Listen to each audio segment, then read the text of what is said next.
Magandang araw mga bok, mga bahay. Tayo po yung narito ngayon sa bayan ng Cuenca, Batangas. Ayan po, pag nakita ninyo, kapilya na yan ng ating mga kapatid ng iglesia. Tayo po yung kakanan para po patungo dun sa ating pupuntahang lugar na akit. Ayan po. Sinusundan lang po natin ang utos ni Gugul. Ay, dito pala sa bungad pala ang maganda na eh. O, sa kung hindi lang humita sa camera eh. Meron po itong simbahan. Nasa gitna po ng bundok na yan.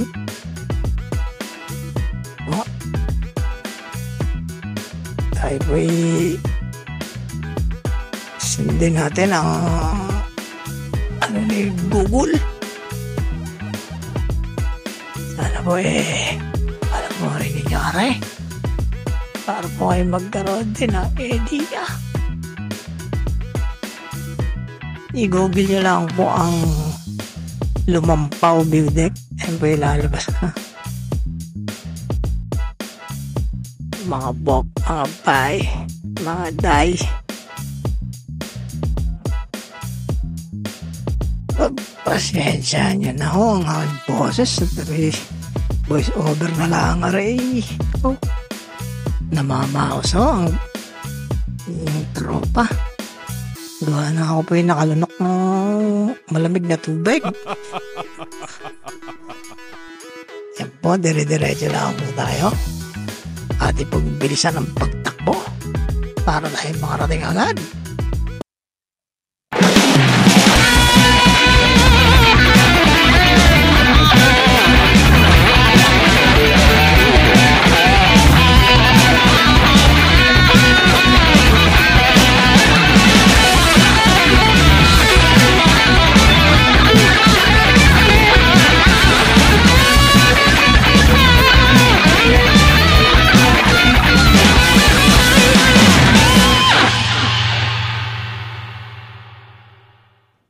Ayan po, nararamdaman ko na at malapit na ako tayo sa ating patutunguhan.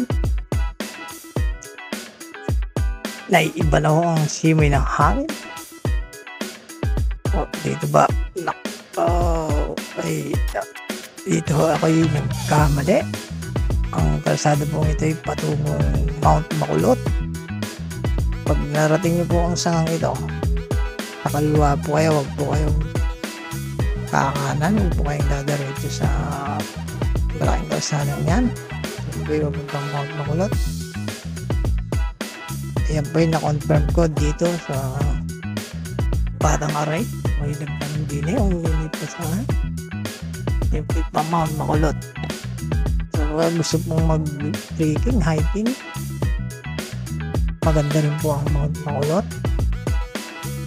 Ang puntahan, napakadali na akong hanapin. Ano, dire-diretso lang tayo. Tayo po kay Google. Napakaganda ng tanong dito. May mga aliw. Ayun dito ganda, sa ayun ng talo. saktong Tali ko. lugar na ito ay kita ang ganda. taal. Doon tayo doon lang Cavite sa kabila. Tapat yun Tanaw na tanaw ko rito ang Layo pa Tagaytay. natin. Sa tapat ko. Tapatan ko lang Cuenca. Tapat yung Cuenca eh. Di ba nung inabot tayo ng ulan? Tanaw na tanaw ko. Pasaan po yun? Paganda ko ng place. Kala ko Saan? ang punta ay dun sa bundok. Hindi ko. Oo, ganda. Ayun yung Tagaytay oh. Ayun yung mga building. Kahit layo natin. Yung Layo na. matataas Asan yun? na hotel ng building. Ito na. Ito na po tayo. Ayan po. Ay, maganda nga ho. Lake pala ang pinaka main view rito. Maganda ho siya. 360 ng taal. Hindi siya 360 kasi pag likod din hindi nyo nakikita. Ito ligden ano. Ayan po. Paparada lang tayo. Titingnan po natin ang himpapawid. Lipad.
Naku pasensya na kayo mga bok, mga bay, mga day. Bitin ho sa drone, napakaganda. Ako hanggang ngayon kabado para magpalipad. Nakatingin ako sa drone hindi ako nakatingin sa monitor. Diyos ko po, route nag-stop ho pala kung saan siya nag-stop. Nakaw. Katagal-tagal sa ere na nakabantay ho kasi ako sa mga ibon. Diyos ko po. Ako hanggang ngayon kabado pa rin. Sensya na mga bok. Nakakabitin yung ating himpapawid. Score nang nabitin din. Yan po, tayo po pauwi na. Kaya naman po dadaan tayo dito. Tayo po hata ulit para mabilis.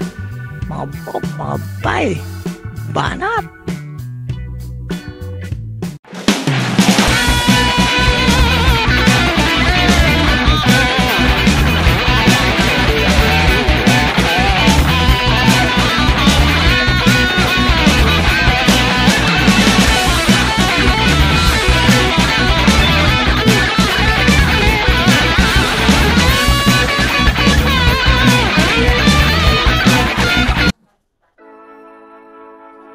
Ayun po mga bok, mga bay, mga day, kung nais niyo po nang makita ang taal ng malapitan, ayun po, dito po kayo dumaan sa Agoncillo.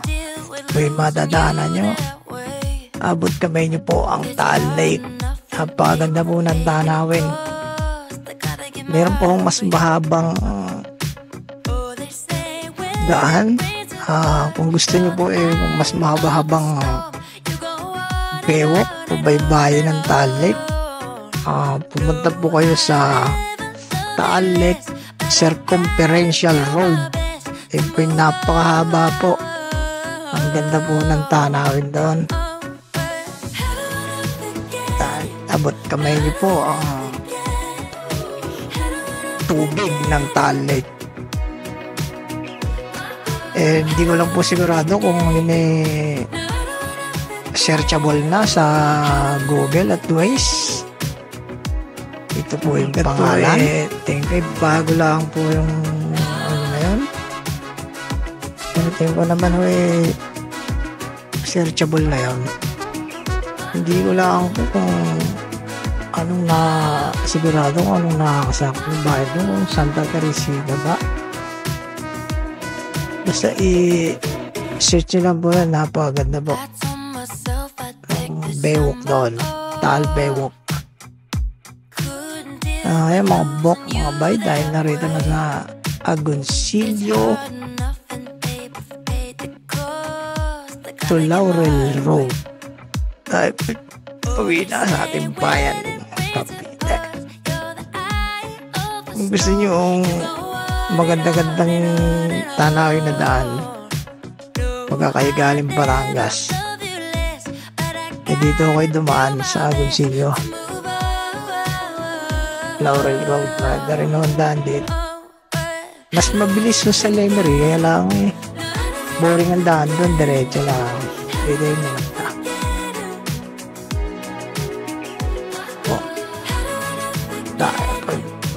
Paanat na naman para matapos na mga fly. At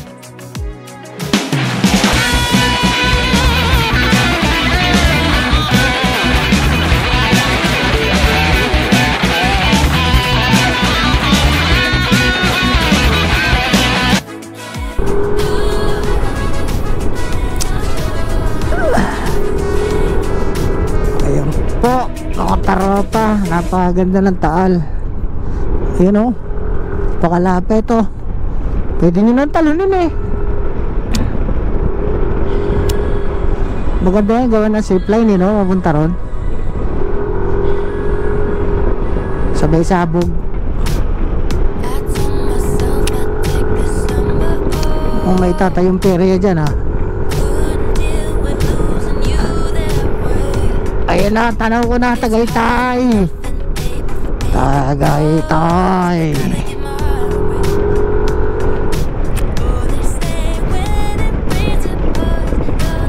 Kumangit tuloy sa dami ng ano, bakit na tingnan. Ginawan ba naman ang mga alban? Pinatanggal na yun ni Duterte eh. Mayayaman lang daw na ikinabang eh.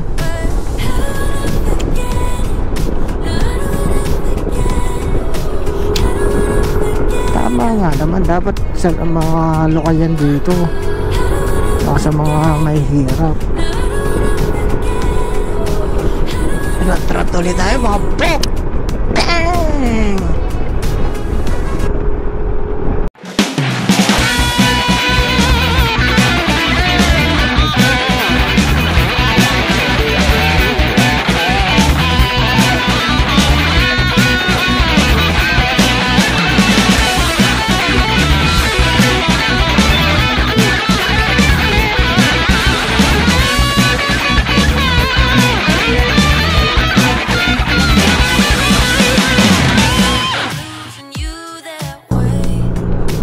Ayan, kung sana naman po kami dinala ni Cornang.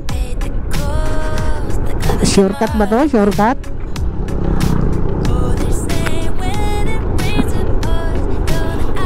Cornang, liblib na to eh. Ayun, Google eh.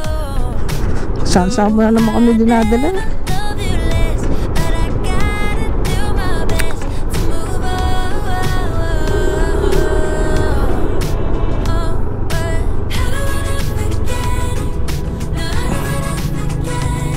Tapos ano pala no, private property.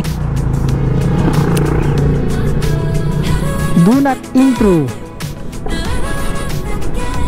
Prohibited area.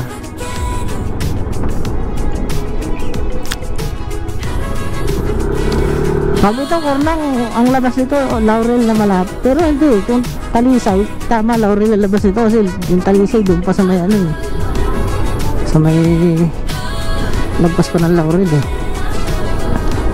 Shortcut nga to, baka mahaba yun doon.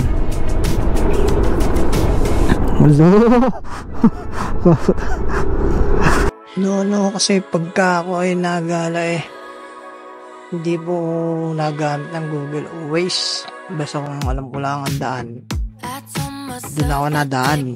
Tatanong-tanong na lang ako. Eh mas maganda pa lang kung gumamit kayo ng Google. Eh dinadaan kayo sa mga sulok-sulok, mga bypass road. Di panibago sa ating paningin. Di katulad noon na hindi ako gumagamit. Doon at doon lang din ang daan ko. Kakasawa din naman. Kaya ako'y nagpapasalamat at natutunan kong gumamit na rin si Google. May mga hindi ko pa nadadaanan ko. Napakasarap bago sa paningin, hindi ka mga tropa. Nakakapanawa din naman yung yun at yun na lang eh. Diba? magandang bagay din ang Google. Hindi ko pa ginagamit si Waze, pero mas ano ko si Google Map. Yan po, sa mga hindi pa nakakapunta sa simbahan ba to, yan po, diretsong daan na yon. Diretso ko kayo. Pagka kayo galing doon sa main road ng Laurel. Ayan, tayo pa yun nandito na sa Laurel. Tayo pa yung dadaan sa Barangay As-Is Diversion Road. Labas ko nito Alfonso na, yung bilihan ng mga baka. Doon ako ang labas nito. Mas mabilis ako kaysa kayo crossing or Ligaya Drive. Pag kayo hitigakuan Indang, Alfonso or Magallanes, mas mabilis yun dito. Madadaanan nyo rin po dito ang Mount Nayas. Maganda rin po yan, yung pinuntahan niya. Mga hilig mag-faking dyan, marami yung pag-faking dito. Magkakatabi ho yan, search nyo lang ho yung Mount Nayas. Ayan po. Maganda rin ang daan na ito at napakatarik at maraming pangilan-gilan ding twisties. Ang nakakaisit lang nito sobrang tarik. Dati malubok dito, pero ngayon maganda na daan. Bukan nyo rin ang dumaan din at napakaganda. Mga bay, mga day.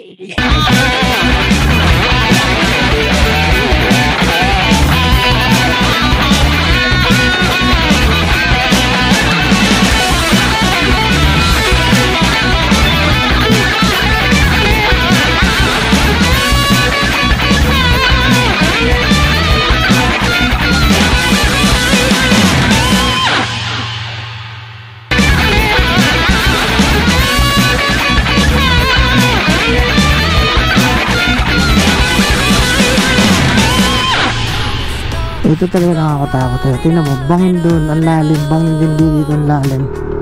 Pag ito bumuho, ganda.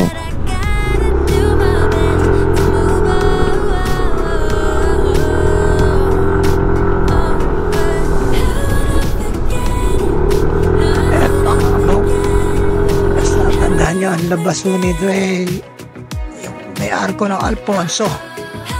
Maraming nagtitindang baka. Pag kayo'y kumanan, patangitay. Pag kayo'y kumalwa, manasumbok. Ano ang labas nito? Hanggang dito na lang po. Tingnan po natin ng konting ere.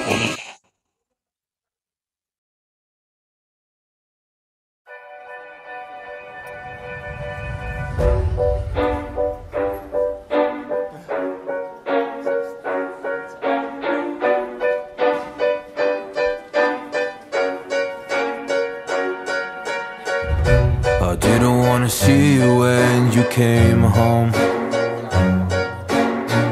'cause you always try to hurt me and that's so low.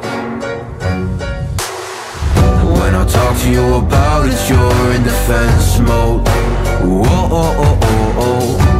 How can we work on ourselves when you say no? Whoa, oh, oh, oh. I'll never go on like this, so don't you think you got me up, yeah. I can't